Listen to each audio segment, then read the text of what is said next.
Alrighty, we're live.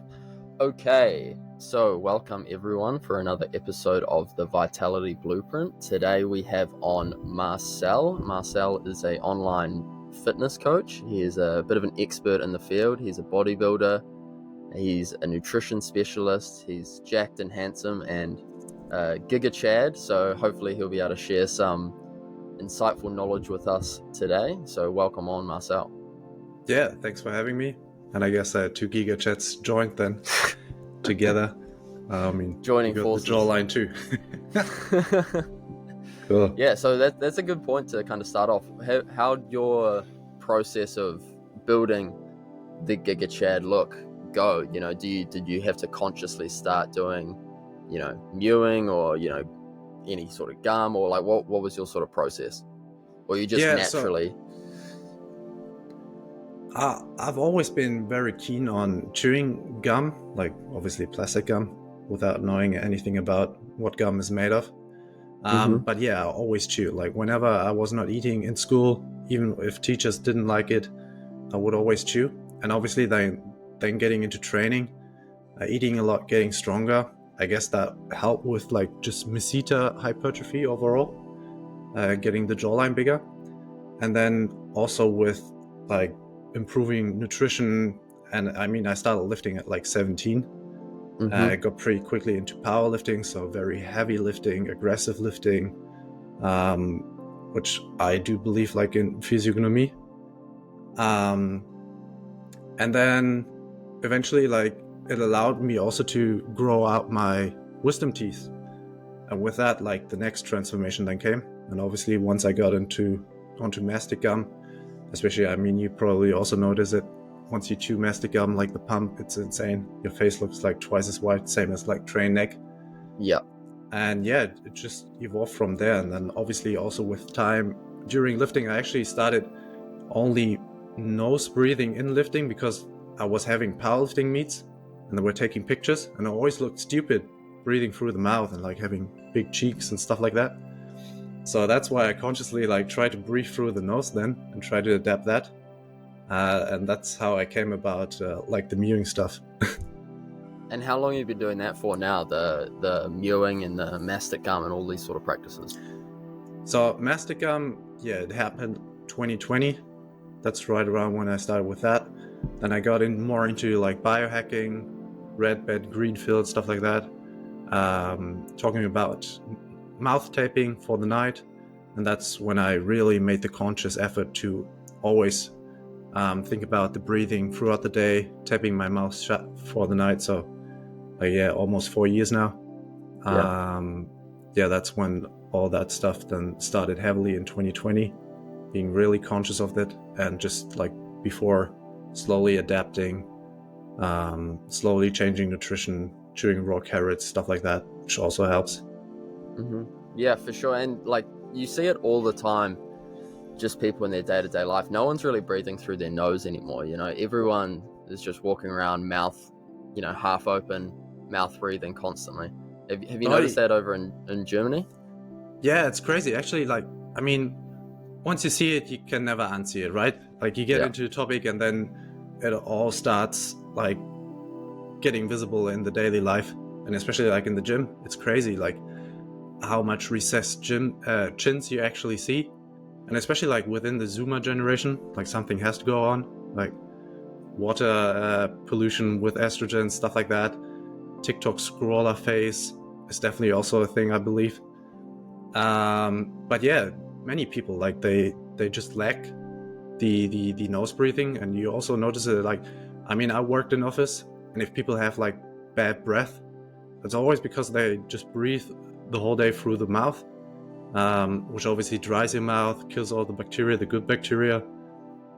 And I guess it will become more prevalent and more because food is getting more mushier, and again, people's mindset is getting weaker. Like we're poisoned with hormones, estrogens, and yeah, overall also like within cities, obviously air quality is worse, why people then tend to have allergies, start breathing through their mouth also more. Because once I shared that with the mouth taping, it was crazy like how many people message like, I'm afraid to die in my sleep, and I always have that stuffed nose, and I'm like, yeah, use it or lose it. It's because you're not using it. That's why it's stuffed. You have to begin accepting it, practicing throughout the day. I mean, I started throughout the day. I remember the first night I taped my mouth for the night for sleep. Like that sleep felt like a workout. I woke up the next morning and it kind of felt hard. And it for just sure, was and time. it's a whole third of the day that, you know, a lot of people don't even think about. You know, they'll be consciously breathing through their nose throughout the day, but then nighttime comes and then their mouth is wide open and they don't really control over that. So the mouth tape is a great, you know, practice just to put in place, and it's super easy, super cheap, and completely fixes the issue. And then you can 100% of the time be sure you are nose breathing, and then from that, you know, all the downstream effects from nose breathing, you're going to have a better facial structure, better mouth oral hygiene, like you were saying. You're just going to look better, you're going to feel better, you're going to be getting filtered oxygen to your lungs through the nose much better than through the mouth, right? Yeah, 100%. And like I'm very like keen on recommending the mouth taping for the night, because like it was pretty much life-changing for me. I always had like also congestion problems with that, like going to sleep. I try to avoid like any nose spray, because I know that it gets more chronic with just using medicine just for your nose to unblock it. And then also in the morning, like always congestion, some kind of that. And like doing the mouth taping, it completely relieved myself of all that. It made my sleep actually also shorter, but waking up fresher. So that's the first thing I noticed too. And it's definitely like life-changing. Again, as you say, like it's a third of the day. If you're not like grinding throughout the whole night, which I mean, not all people are doing, like eventually they will all fall asleep. But again, like, yeah, sleep is such an important place. Mattress, just how you lay, stuff like that too, your posture during sleep.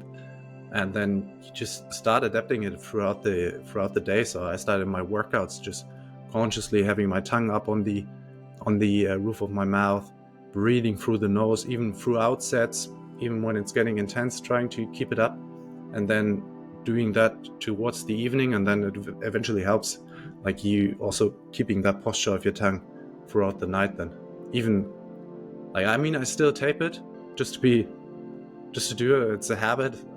I mean, sometimes you also stand out depending on where you sleep. But yeah, eventually, like sometime you don't even notice the difference if you're using the tape or not, because it's so much ingrained in your subconscious that you will never lose it again.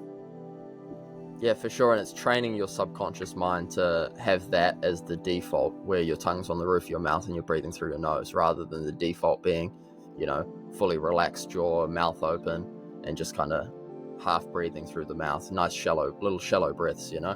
So switching that subconscious programming in yourself by doing little things like consciously mewing throughout the day, consciously breathing through the nose during hard sets when you are training, and also, you know, implementing things like the mouth tape at night. Do you also use the nose strips to open up the nasal passage? Yeah, I actually have tried them, but it took me some time actually trying them out. But it's once I posted a picture, someone commented on it and told me like it's breathing on steroids, and it really is. It's like that. I actually used them in my bodybuilding prep to enhance my sleep quality, and that's the first time I really noticed like how crazy it actually is. It seems so minuscule, but yeah, it's a totally different breathing feel. Oh yeah, it's so much better. And once you've done it, instantly you can feel so much more air coming through the nose, and you're just getting so much more oxygen to the brain. It's like a win-win. There's really no downside to it, besides you look like a bit silly, but that's completely fine, you know. Yeah. Once you're like, especially once you're a bit muscular, you're having tight t-shirts, like, I mean, people will always notice it. And I mean, once you follow like the holistic health trend, obviously, like running around with blue light blocking glasses at night, or like people look up into your room and they only see red light glooming. Like, right now it's dark. I don't have the red light on right now. But yeah, so you obviously you stand out. But I mean, that's eventually what you have to do to to break out the norm, right? Yeah, 100%. And so brings up a good point you were talking about a little bit earlier, is your sleep. And sleep is a huge pillar of your health, and I feel like it's ignored by a majority of people, even in the fitness industry. Everyone's obviously talking about nutrition and training, which is very important as well, but I feel like sleep doesn't really get the recognition it deserves, and having high quality, consistent, good sleep every single day, it's almost like a hack for your health, and no one's really talking about that. So do you have any sort of practices you like to put in place to optimize your sleep other than the mouth tape and the nasal strips? Oh yeah, so like during my teens, I obviously lived at my parents, and we had like really dark blinds. So it was always pitch dark black in my room. Like we lived outside the city, so it was also always quiet, and actually like have a ventilation system, so the temperature was always right. So I always felt off like sleeping somewhere else, because obviously you're adapted to that. Like every night is the same. Yeah. And I believe that helped a lot with like recovery from starting out training early, really hammering the weights, doing progressive overload, getting strong pretty quick, which I contribute to just the good sleeping environment I had. And then I still have to do that. So I do earplugs whenever I'm sleeping somewhere else, just to make sure, even if it's quiet, just to make sure if some noises come up that they don't interrupt my sleep. Keeping the room pretty cool, opening up the windows before the night. And then also what made a really difference, so I always slept on a cheap mattress, and once I had like really invested some money into the bed, and I always had like full cotton bed sheets, stuff like that. Also like with duck feathers, the pillows and the sheets, so never like slept in polyester. That's something I grew up with too.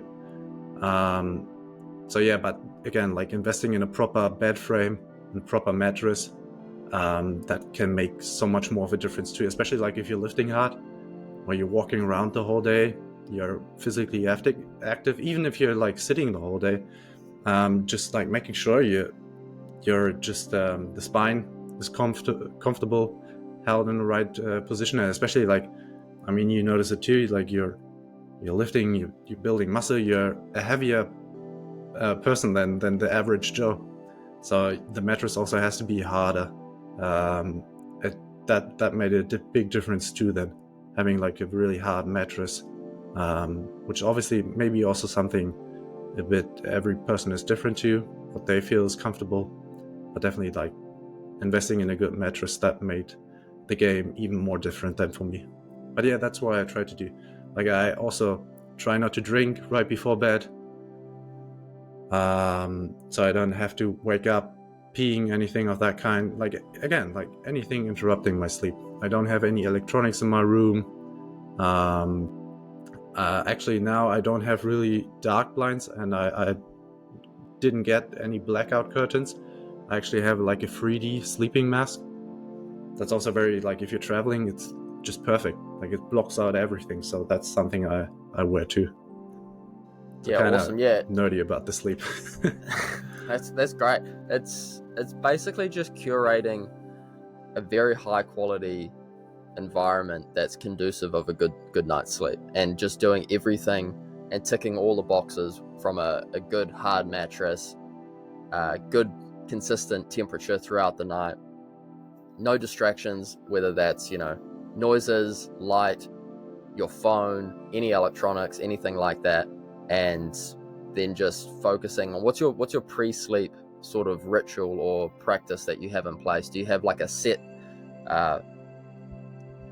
list of activities that you do before you go to bed, say 2 hours before, or is it just kind of different day to day?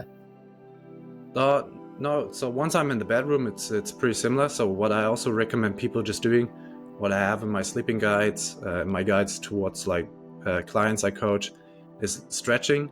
Just relieves also a lot of like daily stress you accumulated, and then it also like during sleep your brain detoxes, and just like it increases blood flow, and it also like if you wake up feeling like kind of stiff, like actually doing your stretching routine pre-bed just helps a lot. And then again, I just turn on the red light, do some light stretching, and then I just also, like, I know, like, mint oil, like the essential oils, that some of them might interrupt or like decrease testosterone too, because they're increasing aromatase. But yeah, usually I also take like some mint oil to make sure like all my breathing, like especially the nose, just stays free and I get really good air. And then I just take a book and actually read as long as I can until I eventually start forgetting words, and then I'm really tired and just lay the book down and like instantly fall asleep. So yeah, but generally, like, also like trying not to eat right before bed, not like having an active digestion also helps a lot. And then again, like reducing fluid intake so you don't have to get up to pee, and reducing anything of kind of stress, like even like really bright lights, reducing that, making it as chill as possible. So that's what I try to do. And if I like have really big thoughts, I just write them down in the journal to get them off too. Sometimes it's also pretty hectic if you fall asleep, like your brain is relaxed and then the ideas pop up. So the notebook is also always close to the bed. But yeah, that's what I can definitely recommend, just like having a chill evening, making sure not to drink, take any food, any stimulants, like caffeine. I'm very keen on not drinking it past 3 p.m. Yeah. Usually sticking just to 1 cup of coffee a day. That's like, especially like in office culture, people are working in office or also outside. Like, I mean, caffeine, a lot of people are addicted to it, and it has a pretty long half-life. I think of 8 hours, 6-8 hours. So after 8 hours, just half of it is broken down, so your body's still on stimulants. And then also, like, again, like in the morning, getting up, moving a lot throughout the day also helps you sleep really good, just not hanging inside all day. Like, people work throughout the week, are active, get little sleep because they have to get up early again, and go to bed too late because they're scrolling. And then on the evening, they're not planning any activities, they're catching up on all the sleep, stay inside, are lazy, and then also your sleep quality decreases again, because you need to give your body a reason to actually rest and have a good night of sleep. Yeah, for sure. And the good night's sleep starts from the moment you wake up, right? And doing the circadian rhythm timing by getting sunlight in your eyes, first thing I've found that's made a huge difference in the quality of sleep that I do get, and also just getting tired at the end of the day. If you start the day with, you know, some sort of light in the eyes, I know it's not sunny everywhere in the world all the time, every day, but Yeah. you know, as much as you can, getting as much sunlight throughout the whole day as well, you know, viewing the sunset if you can, and then after sunset, reducing or eliminating, you know, blue light into your eyes, green light as well, and just trying to simulate a natural sort of environment, you know, that we have, you know, evolved to receive throughout, you know, history, where, you know, we're sitting around the campfire at nighttime, and that's really the only light source that we had access to after dark, and you're just getting pure red light from the fire. So simulating that, you can use candles, or you can use red light lamps, or you can bring the red light to your face by wearing, you know, the blue light blocking glasses, and then everything's red. You know, I feel like doing these little things as well have a huge impact on the quality and the quantity of your sleep as well. And you'll find you start getting tired much earlier if you just eliminate the, you know, if you just change the light environment that is coming into your eyes. Yeah, that definitely, like, anyone like scrolling, obviously you get like the dopamine fix, but then also the blue light just emitting from the phone. Like, sometimes if you're like active enough throughout the day, like your body eventually is tired enough. So I mean, that's a big key point too. And then, like, what I found is, especially with really heavy lifting, if you like do the workout session too late, too close to sleep, it can also like just interfere with me being able to fall asleep, just because the adrenaline, the cortisol is really high from lifting, obviously. So yeah, sometimes obviously within like a 9 to 5, you're not able to control that perfectly. But then again, it might be beneficial just to do the workout actually before the work, and then also have like being able to get outside, viewing sunlight first thing first. If the sun goes up early enough, then you get the workout and are active, and then you're also able to fall asleep much better and sleep throughout the night. If you like have any struggles with training late at night and falling asleep, and eventually like you just notice it with waking up. If you get completely interrupted in your sleep by the alarm clock, you're feeling all kinds of grogginess in the morning, like like something in your evening routine was too bad. Like I notice it if I'm working too long at the laptop and then try to sleep. Like I just feel more tired in the morning compared to like a just more relaxing night routine and more time off any screens. And again, like just reading a book, just doing some stretching, that helps a lot, just feeling fresh when waking up. For sure. Yeah, no, I 100% agree with basically everything you've just said there. And putting these sort of practices into place, it's not hard. You're not really going out of your way to do these things, too much. It's very simple, 1 minute, 2 minute sort of things you're just putting in place throughout the day so that you can get a much higher quality sleep, which is going to then carry on into the following day. You're going to wake up feeling more energized. You're going to be much more productive. You're going to be able to train harder at the gym the next day, etc. There's going to be all these flow-on effects just from putting these things into place, training earlier, not digesting food throughout the night, not drinking too much water so you're not interrupting your sleep, having a good light environment throughout the day and also at nighttime, and just minimizing the things that are going to interrupt a high quality sleep and just investing more time into the things that are going to help you get a high quality sleep. It's really as simple as that, right? Yeah. And I mean, as a natural lifter, like it too, and you've noticed probably also the effects on sleep. Like I don't know if you also take any supplements before that. Maybe you can talk about bit about that too. But eventually, like with lifting, you want to get better. You're not using any performance enhancing drugs, and like sleep. If there is a performance enhancing drug that's natural, it's sleep. Like it's massive change. Also, obviously, like with doing everything right, and just like ticking off the boxes, like you don't want to be too hyper focused on it. Like never feel bad if you got a bad night of sleep. Some people are just looking on their Whoop band on their fitness tracker and it says like 80% recovery, or can't work out today. That's also not what you do. You want to be resilient, you want to be a flexible, strong human. You don't want to bitch about having just a short night, maybe getting some unrestful sleep. But then again, like it's the same with dieting, getting leaner. If you got 90 days out of 100 right, you will definitely notice a big impact on your progress, on your overall feeling, and the performance ultimately also in the gym. Yeah, for sure. And that's an important point you brought up is, the Whoop band sort of people that meticulously track everything, and then as soon as something goes slightly wrong, everything falls apart. That's not really where you want to go either. You want to have, like you said, some sort of flexibility.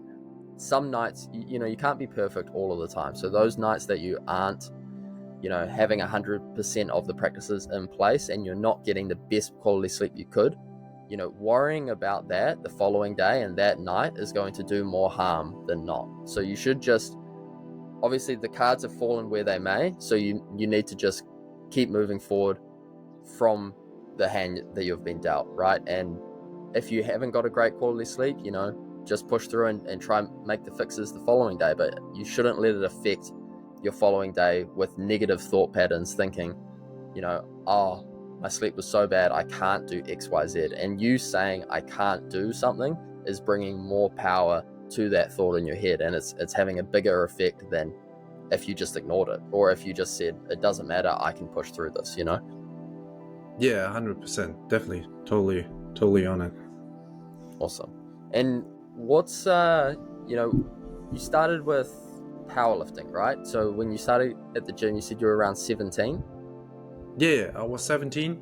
And I just like, I always used the internet for whatever I did. Like, I did Rubik's Cube, I was on forums, I did like radio controlled car racing, which was taking a place on forums, stuff like that. Yeah. All the forum culture, and then obviously like getting into YouTube pretty early, like just like getting it passed down from my father, who's an engineer, and like he had the first computer in the 80s. Doing that kind of stuff just got passed down, so I've always been keen on the internet, and then I eventually got pretty quick into Facebook groups and stuff like that, and then like it was around like 2014 15 where eventually like raw powerlifting had that spike in interest, where it actually like first world competitions were held again, and it was getting bigger also on social media and stuff like that. And yeah, that's how I got started. And then also because I had a friend who I actually got to know him, then I was introduced to him. He was in the national powerlifting team for Germany. Yep. And then I linked up with him, and that's how like the ball got rolling. And then I just like got into bodybuilding. Obviously, like you start out with like more bodybuilding, you want to look good, you want to impress girls maybe. At least that was some of my intents too. And then also like always doing sports. Like I already told you, like I lived in Australia, I did Australian football, we played cricket in the summer break. Here in Germany I played soccer, I got into tennis, table tennis, all that kind of stuff, and then eventually got into the lifting because I just like going from soccer to tennis. Already I liked it a lot because it was just the individual sport. Like, Yeah. it's all on you. You cannot blame it on anyone else. It's all you. And that's what got me hooked onto the lifting. And then the powerlifting, obviously, because like building muscle takes time if you're not taking steroids. It's a very, very long process. And after months of lifting, I was very discouraged because I looked like at the posters of all the Mr. Olympias, and like not knowing anything about performance enhancing drugs, it put me actually down. I was like how can everybody look so good, get so big, and eventually I will never become a bodybuilder. And I was actually quite broken down. And then powerlifting came, and it was just all objective numbers. You're all focus on the numbers, and that's what I really enjoyed, and what really made me crushing the weight then, and trying to chase like total strength, squat, bench, deadlift, which eventually then also helped muscle growth, because you're progressing so heavily, you're getting so strong. And obviously if you look strong, or if you are strong, you will look strong. You will, like, eventually you have to have Superman strength to also look like Superman, and that has helped a lot. So I just did the powerlifting, and then sometime during that started a longer diet. I've always like cycled through, bulked up, dieted again, got pretty heavy, wanted to fill out the weight class, obviously trying to put on as much weight as possible on my power lifts, and then just dieted down. Actually also had my father competing in a natural bodybuilding show, and then just people came up to me in the gym, like told me like, hey, you already look lean, do you want to do a show, or are you planning on doing a show? And I'm like, I'm like not lean enough. And eventually like I got hooked onto it. My father did a competition, he had a date, and then I just joined him on that date, and then made a really hard cut, which eventually like then got me into the bodybuilding. But obviously like powerlifting, training with the national team, visiting IPF worlds, raw and equipped and stuff like that, got me all into like the training methodology, programming, right technique, and then also being just around these elite athletes, not help with just any limiting belief, right? You just have these people around you, you see how strong and how big they are, and you're just like, yeah, I want to become like that too. So you never think of like any limit for yourself, because you just see how the elite of the world is performing, and you just ask yourself, why shouldn't it be possible for me? So that's when like one goal after another came, which again like eventually just helps you build a lot of lean tissue. Yeah, for sure. If you're continuously lifting heavier and heavier weights, you're going to accumulate some level of tissue. You know, it's bound to happen. There's really no way around it, even as a natural athlete, you know. And you started in 2017, you got into your powerlifting, and then you started getting more interested in the bodybuilding sort of space. Whereabouts are you now? Like, what's your training sort of looking like? Is it some powerlifting, or you're incorporating mostly bodybuilding style training, or is there something else, mobility work? Like, what's it sort of look like for you currently, like your current split that you're training at? Yeah, so the training was mostly like a lot of power building style. So I always liked that approach. And just doing the powerlifts was a bit boring for me. Like the first workout I started out with was like starting strength. Maybe it's like familiar with some of the people. It's just squat, bench, and deadlift, and just an A and B day.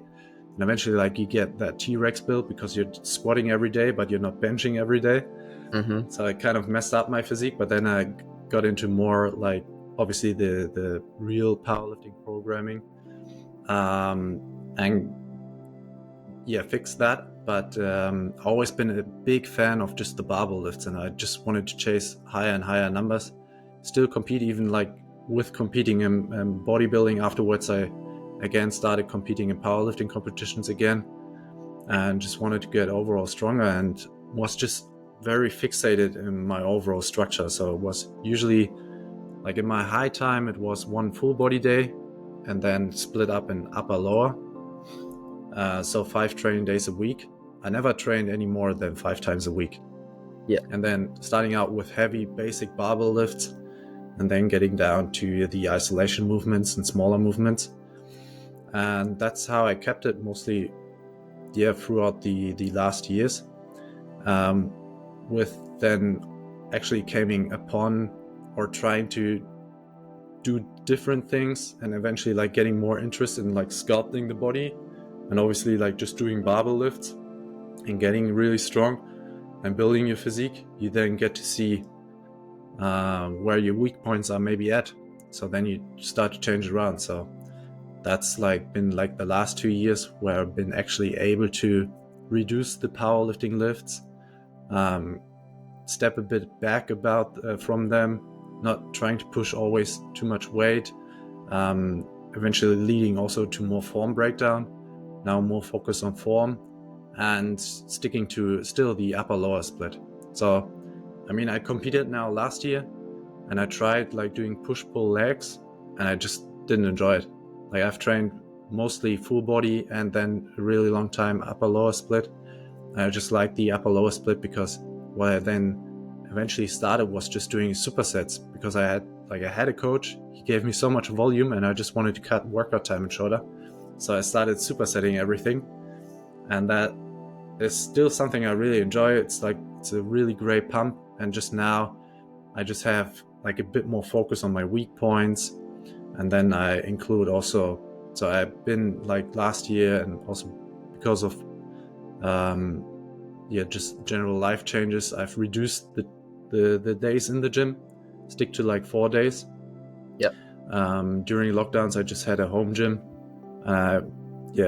Basically was in there mostly every day, either doing cardio or then lifting.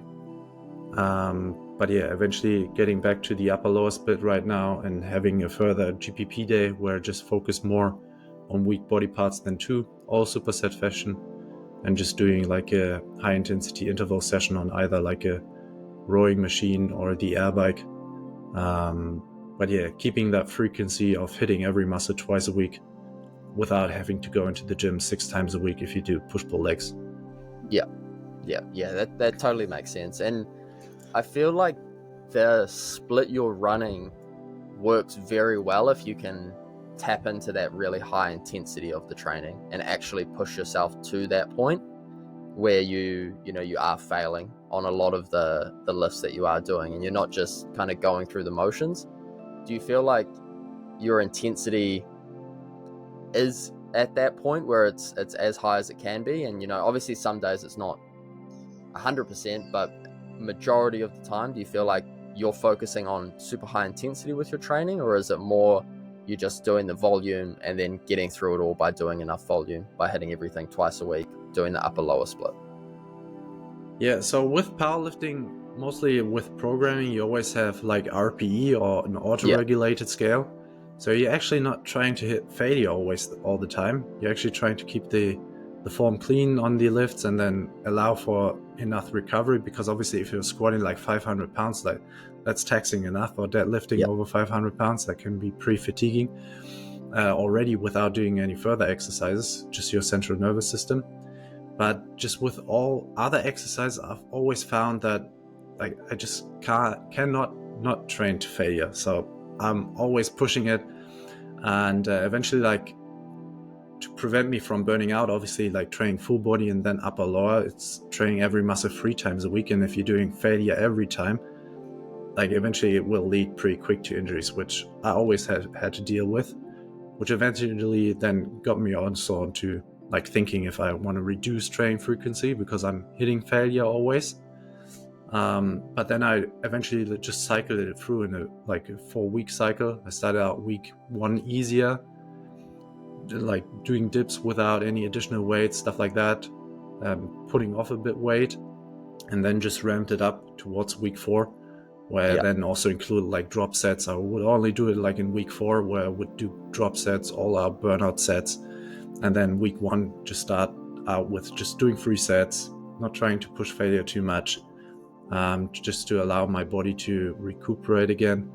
But now it's more so that I just that I lowered volume, so it allows me to always just hit failure and really with like more focus on the field. Especially like for me, the lats is a weak point, so I'm not doing rows like heavy swinging around, trying to get them to failure that way, but I'm really trying to focus on the mind muscle connection. And once I feel like I cannot do it without any momentum, swinging, any body English, like that's technical failure then for me, and that's where I stop. And then I still, right now, I'm getting back to that 4-week cycle where I just will allow for in week 3, 4 to hit drop sets, to go all out, because I just fucking enjoy it very much.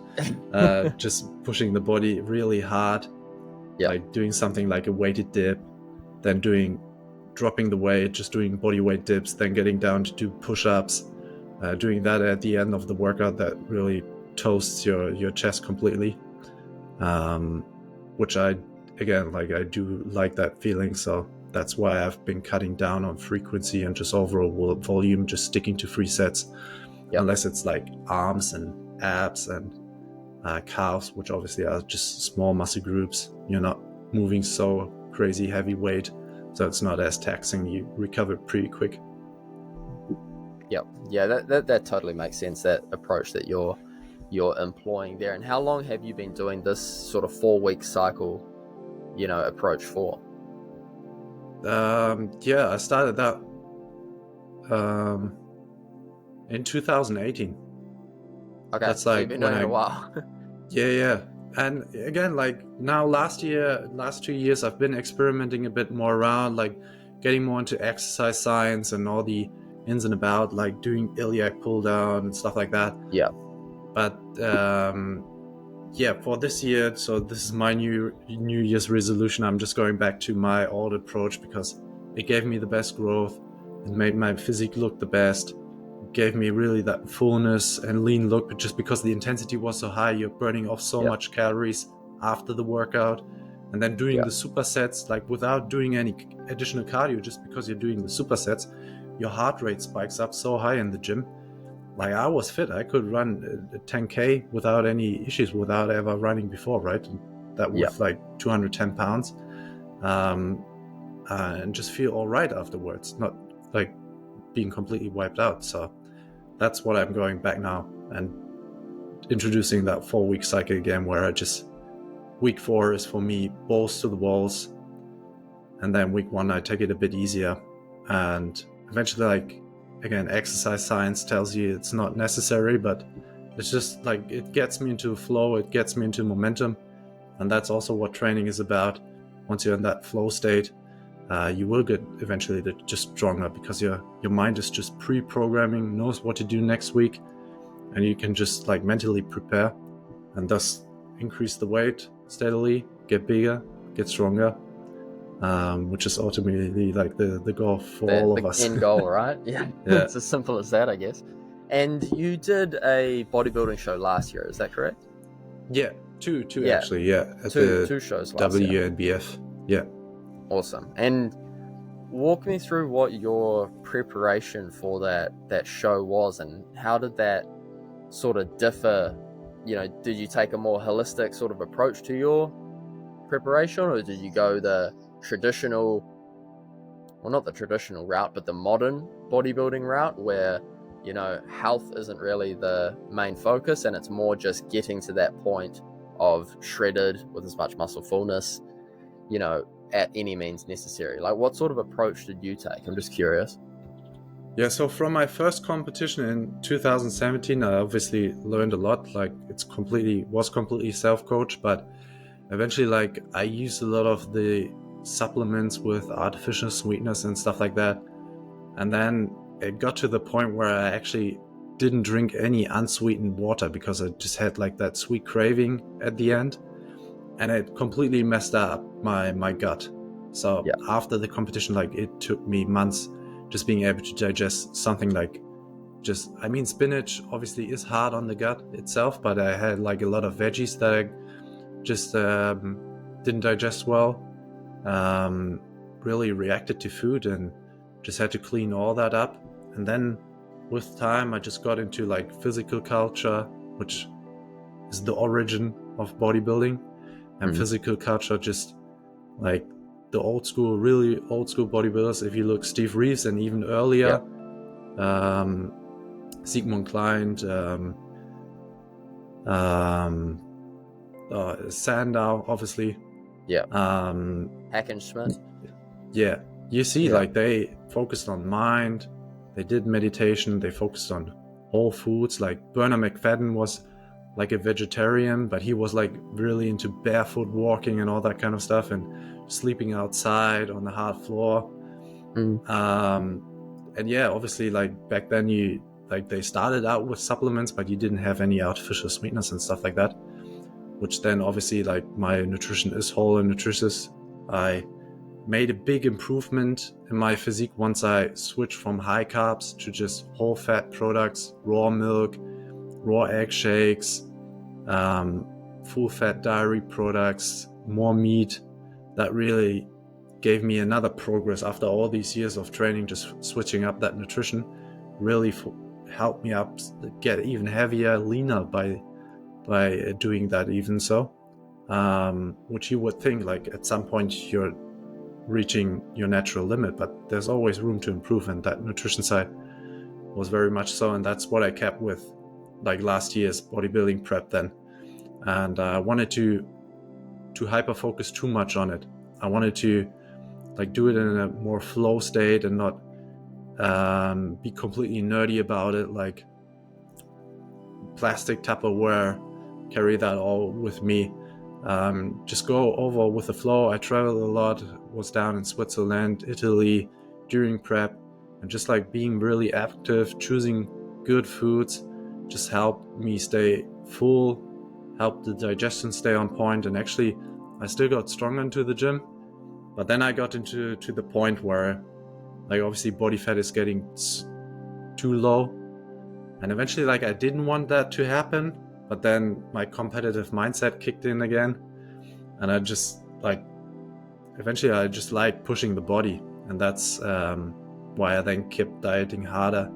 Eventually got really peeled again, striation on the glutes, stuff like that, which afterwards, obviously, you feel like how bad it actually is for the body. And now, like, I mean, I got the Steve Riff books also here, and you just look at their old competition photos and you're like, man, I if I would have competed in that time, I didn't even have to diet a lot.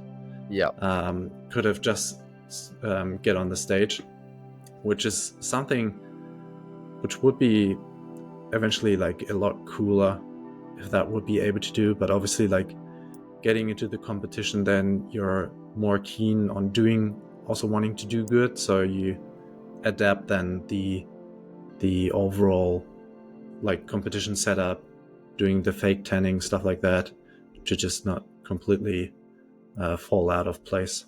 So yeah, that's what I did then.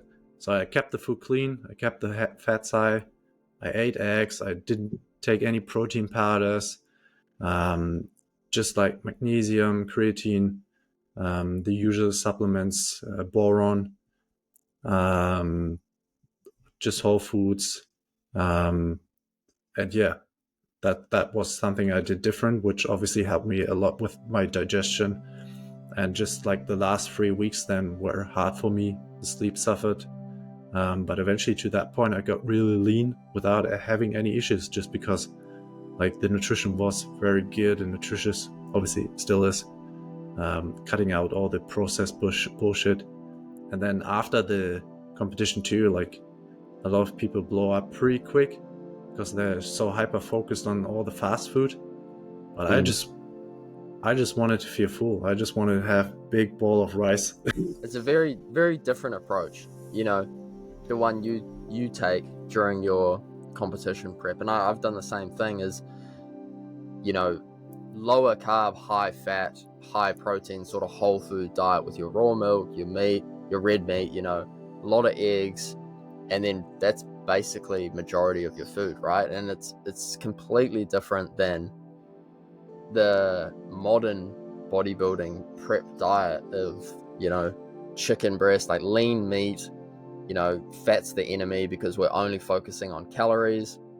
We're just going artificial sweeteners for everything, so we don't have actual sugar in our food, so lower calories again, as many supplements as possible, because our diet and our food that we're eating is, void of nutrients, so we have to supplement it to make up for it. And it's a very backwards approach. I feel it's so much easier and it's so much better for your body just to get your nutrients from the food itself and eating food that you can perform the best at. And that doesn't mean that because you're eating high fat food you're going to have a lot of fat on your body.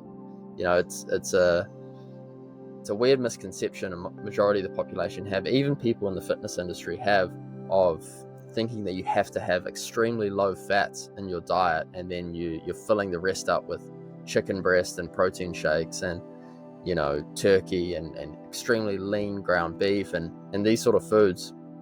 Well, you can just eat steak every day and you can still get super lean doing that. It's really weird to see. And I've done it myself, you've done it multiple times now. You can get the result from the whole food approach and the healthy approach, and your health doesn't have to take a back seat to achieve this stage ready physique. You can still prioritize your health, and the downstream effect of that is having the stage ready physique. Yeah, 100%. And I mean, I fell for that too, right? I with time had to learn it new. Like, you're being just open-minded helps a lot. And obviously, like, being really lean, you also always notice a bit or a lot of changes in your body once you change the nutrition. And I always had that, like, during festive holidays, like for example like Christmas, and you're like having really festive dinners, you're eating a lot of chocolate maybe.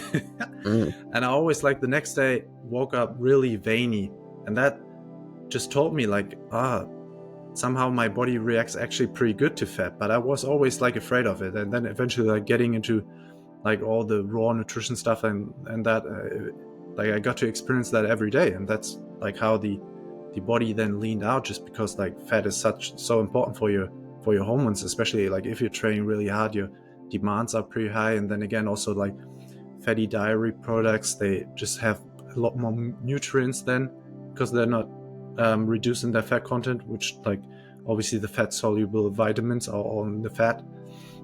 And then eating more eggs with like being just nature's multivitamin. But then again, like you see it a lot around, like especially like in the fitness culture then, also women, especially like with their hormone cycle, and a lot of people complaining about like bloating and stuff like that. And then you look at their full day of eating, and it starts out with like a protein bar for breakfast, then they have a protein shake, then they have their sweetened EAAs during the workout, then they need to have the protein pudding, then they have protein chips. It's crazy. And then they're like, I'm bloated, I have to go to this doctor, that doctor. And I'm like, just cut out all the junk, the fake food. Just eat some eggs, get some choline in, like reduce, like obviously then they have like, oh, fiber is so filling, so I'm eating a lot of like legumes, beans, and all that kind of stuff, like whole grain, because whole grain is so healthy. And I mean, that's what I experienced too, just like getting into a higher fat diet, like your digestion is so much more smooth. And that's why I had this diet too. Like it's just protein sources, animal meat, eggs, cheese. Then you eat fruit because you want to keep the carbs low. Obviously, you have to reduce calories somewhat to get leaner. So you're not like eating a bunch of rice. You're switching to potatoes, eating a bit more veggies like carrots, like depending on what you digest very well. Yeah, and then like tomato mozzarella is something I had a lot. And just like overall, again, like just protein and fruit. That was the basic breakdown. And then also, obviously when dieting down, you get really low in body fat.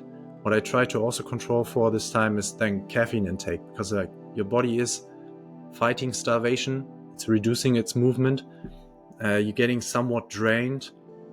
So a lot of like bodybuilders, fitness influencers, they're fighting that with like a lot of caffeine intake, a lot of energy drinks.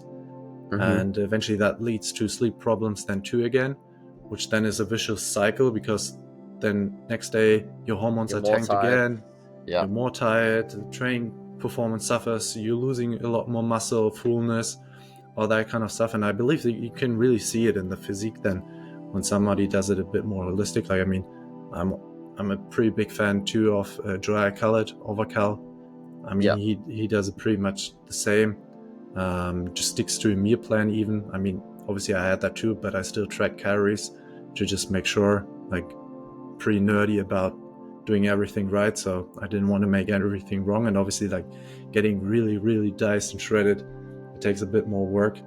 But yeah, it makes so much more of a difference. And then you have other competitors, especially like in the male realm, obviously like your hormones are tanked. So something like morning wood, which is a keen indicator for health, is just gone. And they eventually have to take, or it takes them weeks, mostly almost months, to have their appetite come back, to really feel full again, and to have that morning wood and that drive again too, which like obviously I was really lean, so I had issues with that then too the last 3 weeks before the competition, and then 3 weeks after the competition.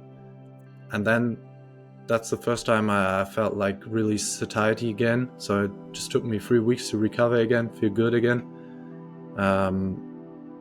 Yeah, a week more, and then I was basically up at 100% again. Yeah, no, that's a great point. Is tanking your hormones. You know, women do it as well, and so do men. For prepping for a bodybuilding show is supposed to be the pinnacle of health, right? It started out as that, yeah. That's what it used to be, right? And now it's like some of the most unhealthy people you see are the people on the stage, right? Because they've had to sacrifice, you know, their health to get to this point. Well, they don't actually have to, but most people do, because I don't know if they've been psyoped by the fitness industry or marketing, or, you know, everyone else is doing it, so this is the way I have to do it too. But there is a way you can do it, you know, healthily. Obviously, once you do get to a certain body fat percentage, you are going to run into hormone production issues, you know, like you experienced yourself. But there is a better way to do it, where you're not, you know, chronically malnutritioned for months to get to that point. You know, you can still eat a whole food nutritious diet, and you will still be healthy at the end of the day, and you're going to bounce back much quicker, and your skin's going to be better, your gut health is going to be better, everything is going to be functioning better, because you're not loading yourself with these toxins from, you know, the artificial sweeteners, the dyes, the everything like that, right? You're going to be much healthier just by taking the natural approach. And actually the very similar approach is what the golden era or the silver era bodybuilders took, you know, is they're prioritizing their health. They're prioritizing their time spent outside, the whole food diet. They're eating, you know, 3-4 steaks a day. They're not really doing any highly processed foods. They're not doing, you know, 0 calorie, you know, desserts just so they can get their fix in, you know.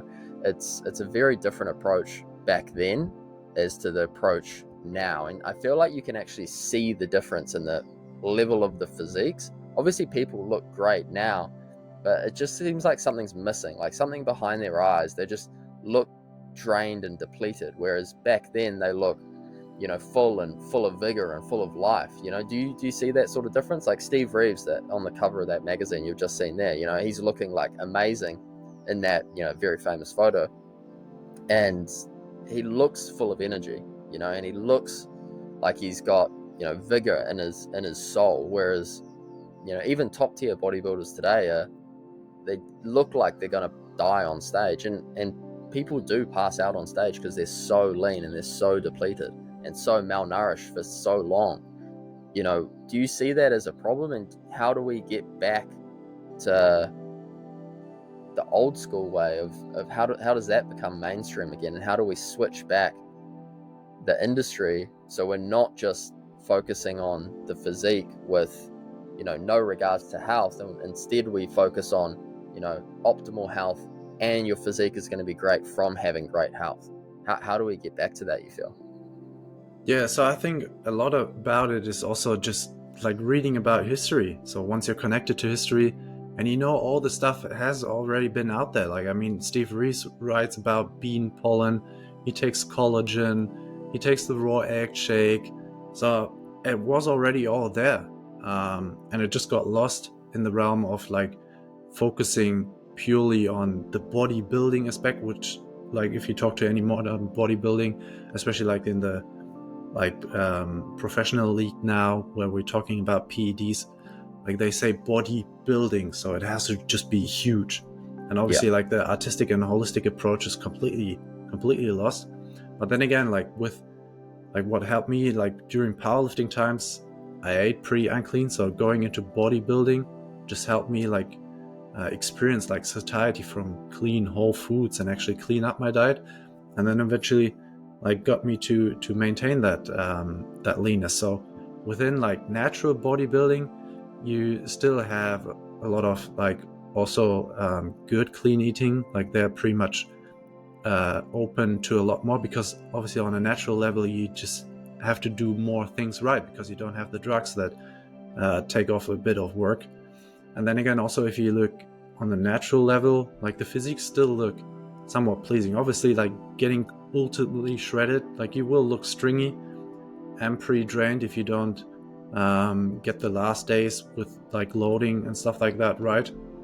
And I believe there's just something, I mean, if you, something like Artemis Dolgen had his competition, and if stuff like that pops up more, and like people are more about like just the artistic approach, which again, like in natural bodybuilding, it's getting a big progression with also like posing routines and stuff like that.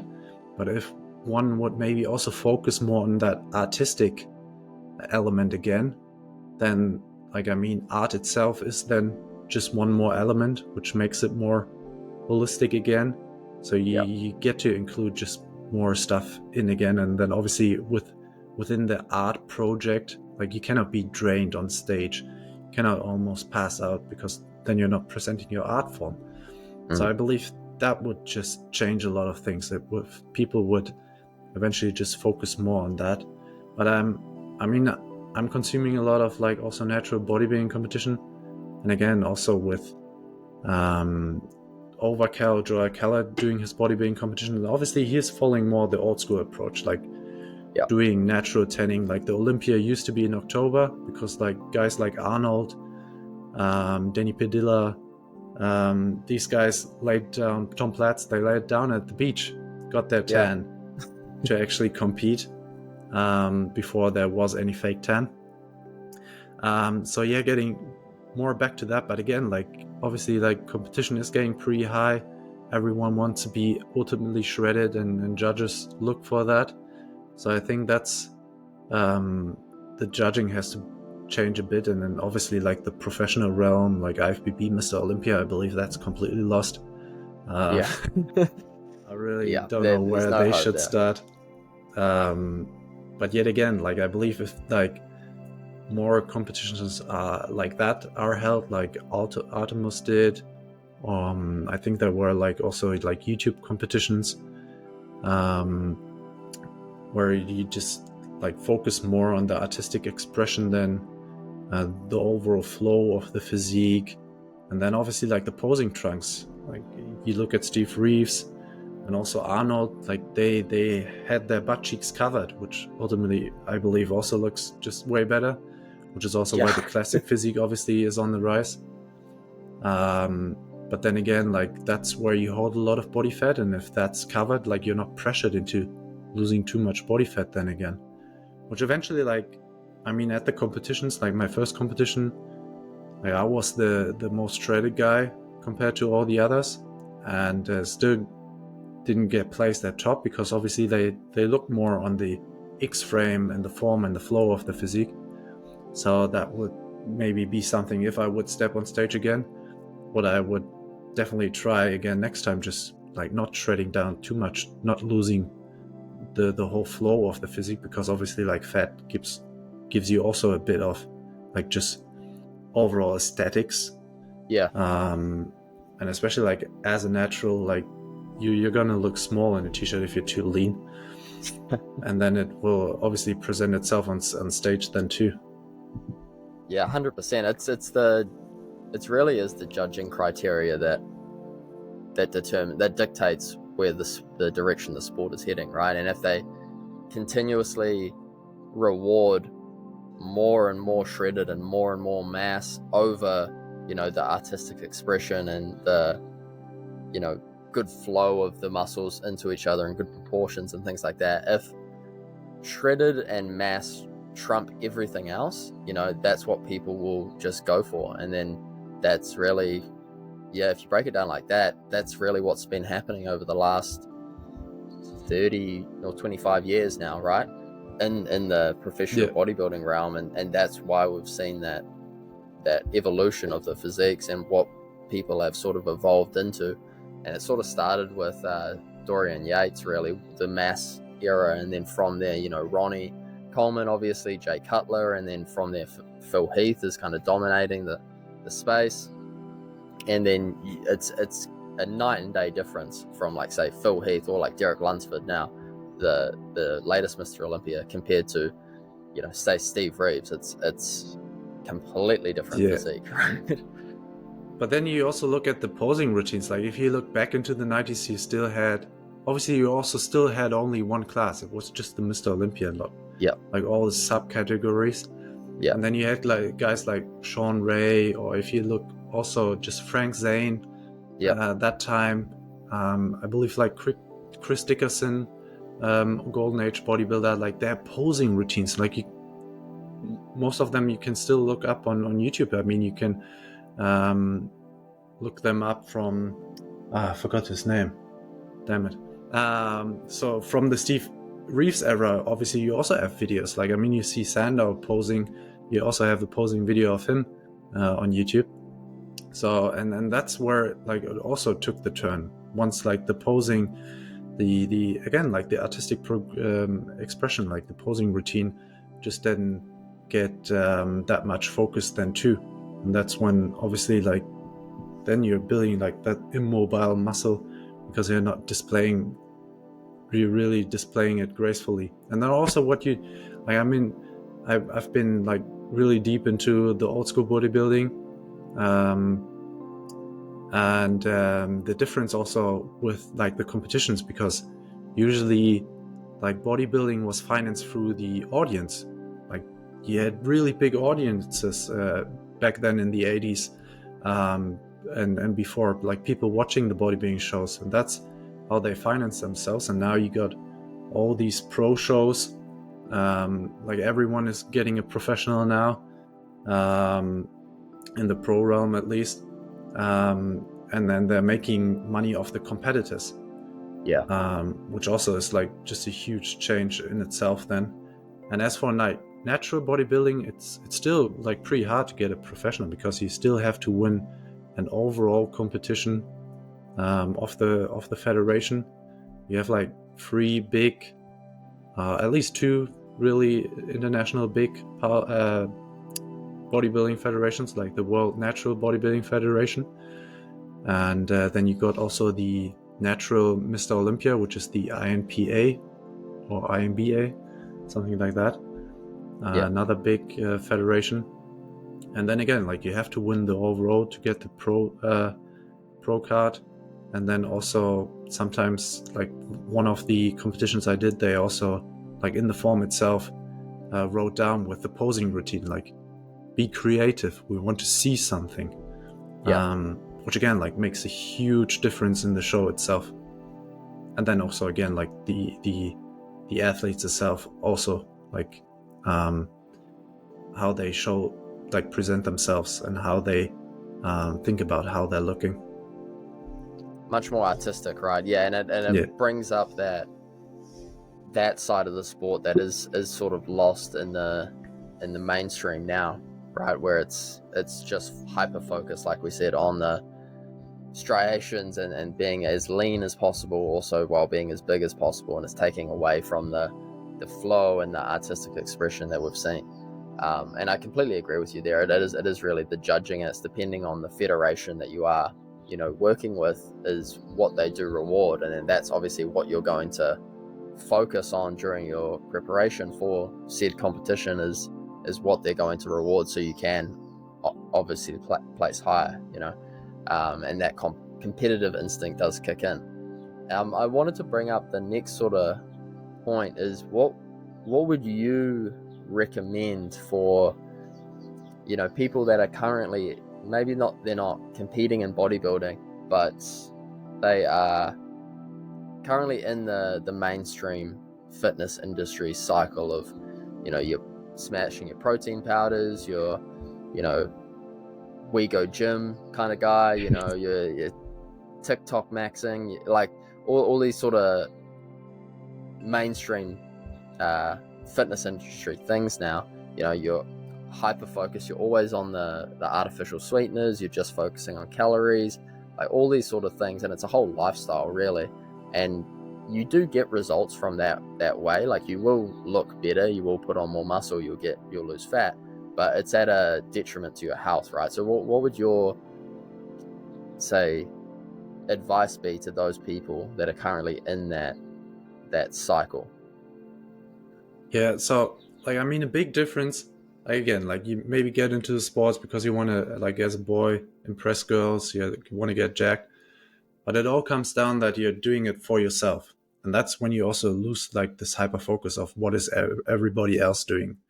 Mm-hmm. And then again, like in the age of social media, like everyone wants to become the next Sam Sulek, the next influencer. Like you're not going to become that by doing the things like everyone else does, doing it the way everyone else does. So you have to find your own style. And obviously, if you also look, like again, the professional competitive stage, like they all look the same. That's also, if you like read Frank Zane's books, like they all old school bodybuilders talk about that. They all look the same because they all do the same stuff. They eat the same, they take the same supplements, they train the same. So eventually, like you want to just come back to it, that you want to express yourself. Like again, like focus on the art project. You're trying to just create an aesthetic life, and with that a flow state. And obviously, like you want to feel healthy, you want to do it long enough, you want to focus on longevity too. That's when my training changed. So once you keep that in mind, the longevity aspect, and again, just the flow state, you become much more relaxing. And you, again, like if you want to get some reach, you have to bring some personality on the table. So you have to create your own style and just like experiment around with that, and then lose like the connection to like we go gym, everyone we go gym shouts, and everyone cranks the pre-workout. Like, I mean, dry scooping was once a trend. Mouth. Yeah.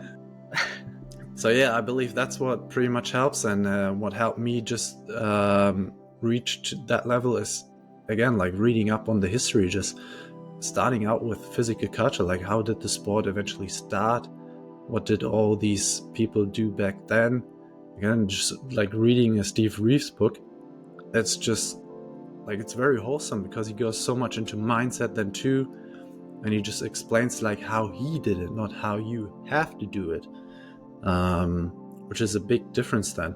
And again, like, that's an important point. Not it's following just saying, the this memes. is how I've done it, and then you can take, this is what I've done, and then I don't know about you, but you can take certain aspects of how all these different people operate, and not just in fitness and basically everything, right?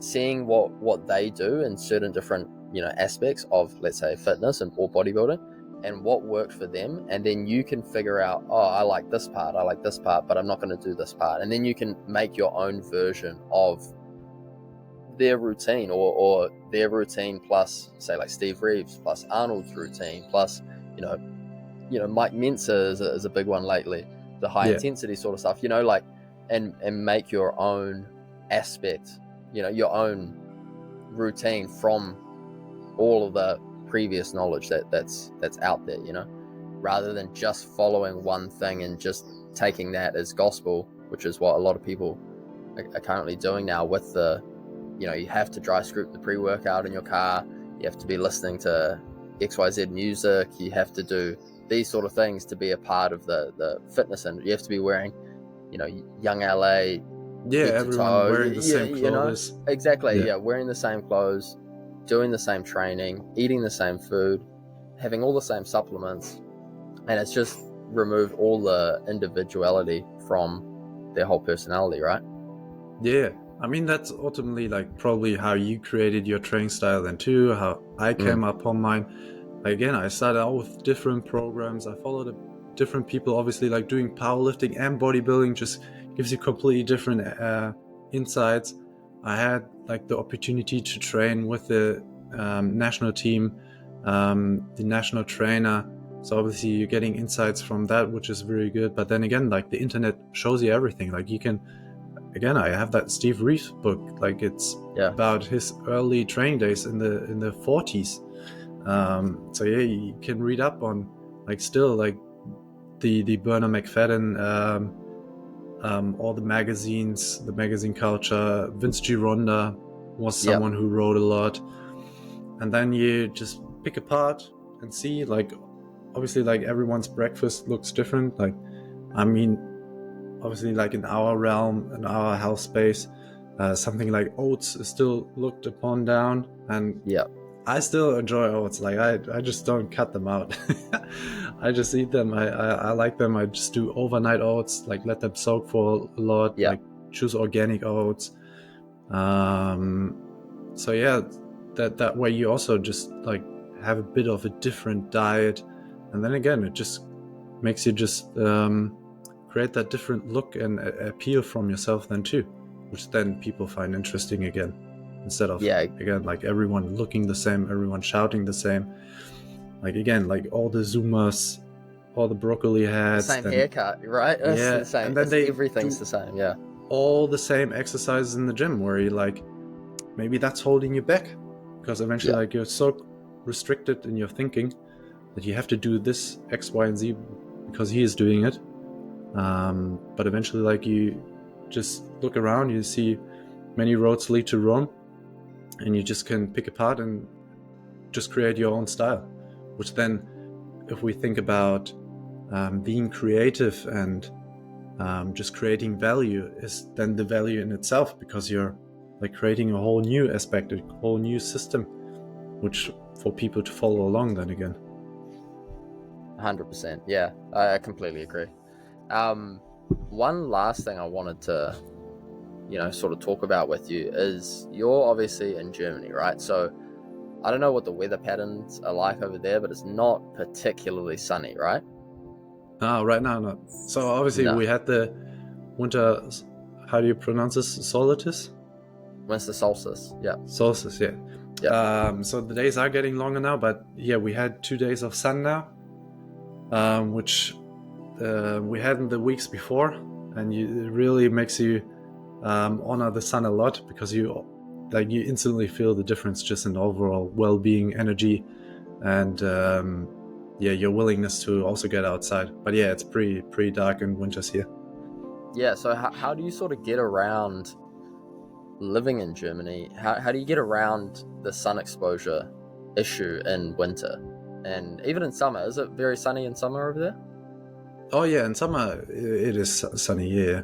Okay, so in winter, like, how do you get around that? Because I get asked this question all the time from people, and they're always saying, oh, I live in some, the UK, or I live XYZ, and I always just say just move to Australia or move to somewhere where it's warm all the time. So maybe you have a better response for that. So yeah, earlier last year I just got to spend the sun then in Portugal, which was really lovely when it was raining here. And then again, also like traveling a lot in Switzerland.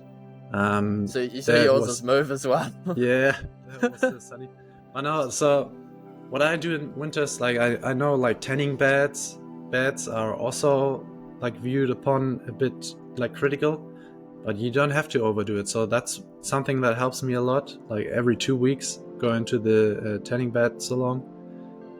Just get under the artificial sun for 50 minutes. Like again, like not exaggerating it, but that helps a lot. And I know like in Scandinavian countries, they also like put up UV lights just to help against depression. Then being on point with the, again, also nutrition, eating very seasonal, like right now having like clementines, oranges, which just also help with the circadian rhythm.